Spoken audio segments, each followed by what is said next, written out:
আজ আমরা কিছু ইংরেজি শব্দের সঠিক উচ্চারণ শিখব। রেস্তোরাঁ এর ইংরেজি কি মাহানুর? রেস্টুরেন্ট। রেস্টুরেন্ট কি বলো? আমরা তো এটা শিখে আসছি রেস্টুরেন্ট। না, এটার সঠিক উচ্চারণ রেস্টুরেন্ট। ওকে, তাহলে আমরা জানলাম রেস্তোরাঁ এর সঠিক ইংরেজি হচ্ছে রেস্টুরেন্ট। ঘুড়ি এর ইংরেজি কি শানিন? কাইট। কি বলো? এটা তো আমরা শিখে আসছি কাইট। না, এটার সঠিক উচ্চারণ হবে কাইট। ওকে, তাহলে জানলাম খাইট মানে ঘুড়ি। শাকসবজি এর ইংরেজি কি মাহানুর?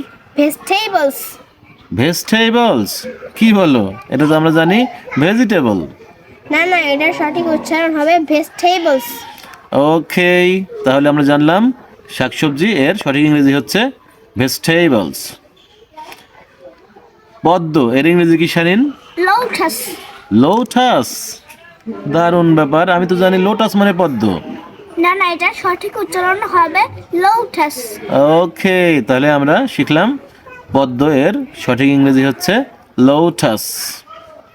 টেবিল এর ইংরেজি কি মাহানুর? টেবল। টেবল কি বলো? টেবিলের ইংরেজি টেবিল। না, এটার সঠিক উচ্চারণ হবে টেবল। তাই, দারুণ ব্যাপার। তাহলে আমরা জানলাম টেবিলের সঠিক ইংরেজি হচ্ছে টেবল। শিক্ষক এর ইংরেজি কি শানিন? টিচার।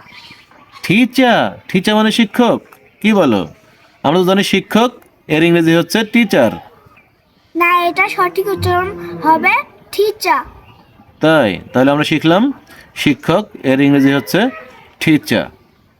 Like, comments. শেয়ার এবং ফলো দিয়ে পাশে থাকবেন। আসসালামু আলাইকুম।